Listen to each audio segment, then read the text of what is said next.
Bonjour et bienvenue sur Palavas TV du mois de janvier. Je suis ravie de vous retrouver pour cette nouvelle année en notre compagnie. Pour l'instant, je me dirige vers le Nautilus où je vous réserve une petite surprise et je vous laisse en compagnie des pompiers qui inauguraient une nouvelle caserne.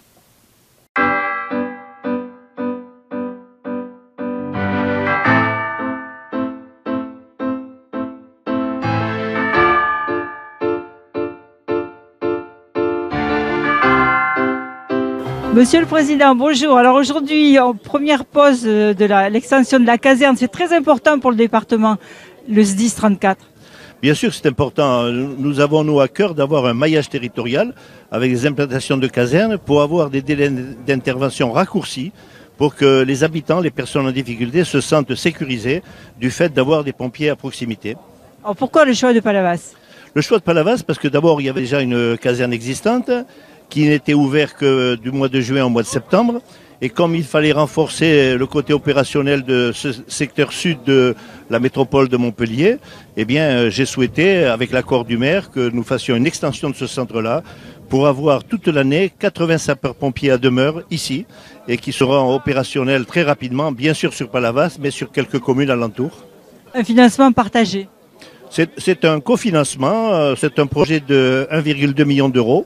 La ville, suivant le règlement que nous avons mis en place, a accepté sa contribution de 400 000 euros.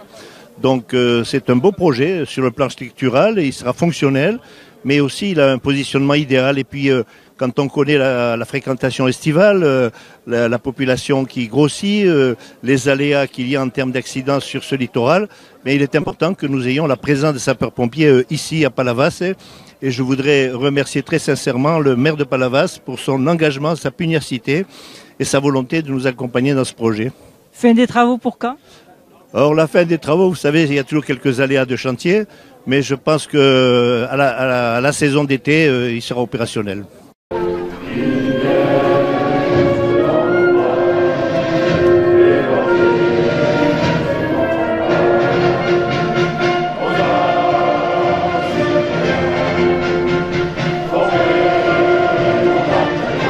Pose d'une première pierre?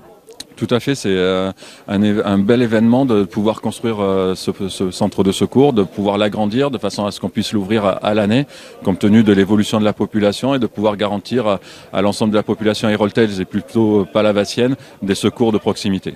Alors vous sentez l'appui côté département, côté commune?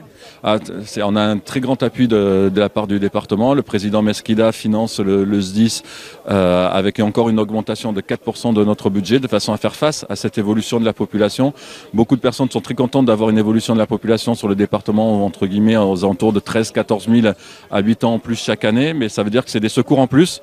Et pour des secours en plus, on a besoin aussi d'avoir des moyens en plus. Et effectivement, le président Mesquida nous suit avec le département, mais également l'ensemble des collectivités. Lorsqu'on doit construire un centre de secours tel que celui-là, on a un financement commun avec la commune de Palavas et le conseil départemental. Donc beaucoup d'espoir et d'optimisme côté SDIS 34. De l'espoir et de l'optimisme, en tout cas on a des élus qui nous suivent. On a, comme je disais, on se doit aussi de bien dépenser l'argent public dans cette période où tous les gens se posent à quoi sert l'impôt, mais c'est surtout une belle évolution parce que pour nous c'est la garantie des secours de proximité pour tout le monde. Et c'est peut-être une reconnaissance de votre importance et de votre implication. Je le pense aussi, mais c'est surtout aussi une reconnaissance du travail qui est effectué par l'ensemble des sapeurs-pompiers héroltais, les hommes et les femmes, qui cette année ont fait encore 76 000 interventions.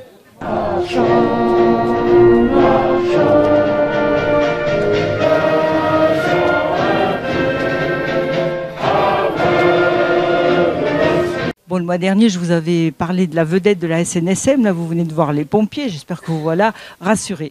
En attendant, je retrouve ma surprise. Ma surprise, c'est Jérôme qui fait une conférence donc sur le plastique. Alors, le plastique, on en est où, Jérôme? Le plastique, la route est encore longue pour combattre ce fléau dans les mers et dans les océans. Et ce soir, on propose une conférence au Nautilus avec le soutien de la ville de Palavas-les Flots qui nous prête la salle pour qu'on puisse transmettre ces informations sur le fléau du plastique dans les océans, l'impact sur la faune marine, l'impact sur la santé de l'homme et surtout toutes les solutions qui existent aujourd'hui qu'on peut mettre en œuvre à l'échelle individuelle ou à l'échelle de la commune pour lutter contre ce fléau. Et cette conférence s'appelle les océans et les mers à l'épreuve du plastique. Alors on t'avait déjà vu plusieurs fois, plutôt axé sur le mégot. Donc maintenant, le mégot, ça va mieux. Non, le mégot, ça va pas mieux puisque c'est la deuxième cause de pollution des océans après le plastique. On sait un mégot, ça pollue 500 litres d'eau et que ça met 2 à 12 années pour se dégrader totalement. Et le fait de jeter un mégot par terre, ça pollue les nappes phréatiques. C'est un déchet qui est très léger et qui pollue énormément. Et du coup, son traitement devrait se faire comme le traitement de certains déchets un peu spéciaux qui doivent prendre des circuits spécifiques. Mais Palavas est très en avance. Hein. Il y a des plaques d'égout partout pour prévenir sur où va le mégot. Alors c'est vrai que depuis qu'on sensibilise aussi beaucoup de monde sur les plages palavasiennes et du secteur méditerranéen et en Bretagne également, on s'est rendu compte que à Palavas, il y a des choses qui ont été mises en place, notamment tous les blocs cendriers dans les rues qui ont permis de récolter énormément de mégots, puisque c'est autant de mégots qui ne sont pas jetés par terre et qui ne tombent pas dans le canal ou qui ne vont pas sur la plage ou dans la mer. Et donc c'est autant de litres d'eau qui ne seront pas pollués. Et ensuite, ce qui est bien, c'est que la ville de Palavas a été en partenariat avec une entreprise qui recycle les mégots de cigarettes pour les transformer en mobilier urbain. Voilà, c'est ce que j'allais te demander, où ça va après. Bon, mais ça c'est une très très bonne chose. Dis-moi, Jérôme, tu habites Palavas ? Oui, palavasien, c'est ça. Alors, est-ce que tu as illuminé ta maison en fin d'année ? Alors, c'est un appartement et oui, on avait mis des petites lumières, mais des petites bougies. Donc, tu n'as pas fait le concours ? Ah non, on n'a malheureusement pas participé à ce concours. Eh bien, c'est dommage, parce que justement, on t'amène à la remise des prix du concours des illuminations.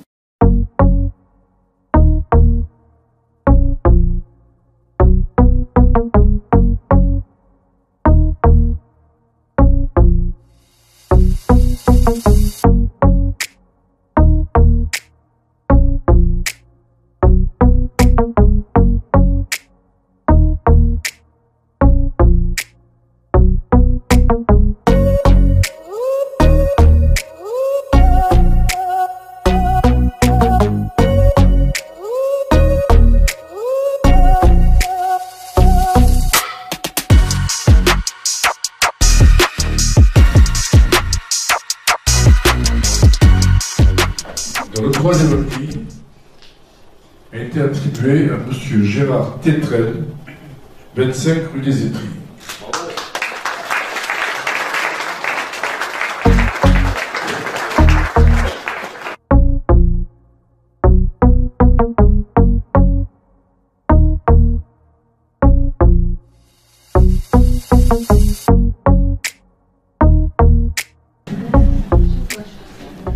Le deuxième prix est attribué à Madame Eliane Hervé, résidence du Grand Canal, avenue Général.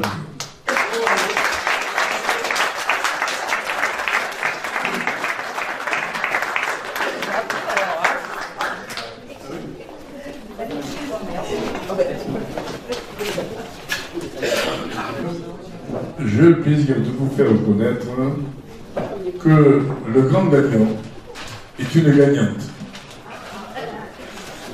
Il s'agit de Madame Elisabeth Mir, 117 avenue de Saint-Maurice.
Gaëlle, alors quel est ton rôle, toi, à Océan Protection ?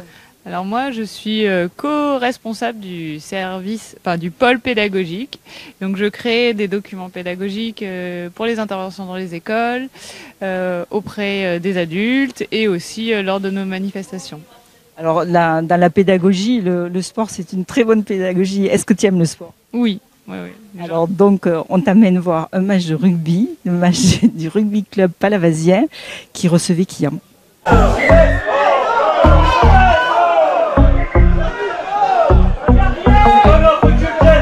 Charlène, bonjour. Alors aujourd'hui il y a rugby à Palavas, Palavas reçoit Quillan, c'est ça? Et donc vous êtes la présidente du club. Alors il y a une histoire sur le fait que ce soit une femme présidente d'un club de rugby, parce qu'au rugby on voit toujours des grands baraquets, et donc vous c'est pas le cas. Donc quelle histoire derrière? En fait, c'est vrai qu'il y a toujours une histoire, on se retrouve jamais là par hasard. Ce club, en fait, c'est la famille donc de mon mari en partie qui l'ont construit parce qu'il a quand même 60 ans. Et à un moment donné, il y a eu un besoin et donc on m'a sollicité. Donc j'ai répondu présente parce qu'en tant que pure palavasienne, j'avais quand même le devoir de soutenir ce club. On laisse le Nautilus et la conférence sur le plastique dans les océans. Et puis je vous dis au mois prochain, n'oubliez pas, partager, liker et on se retrouve ensemble pour de nouvelles aventures.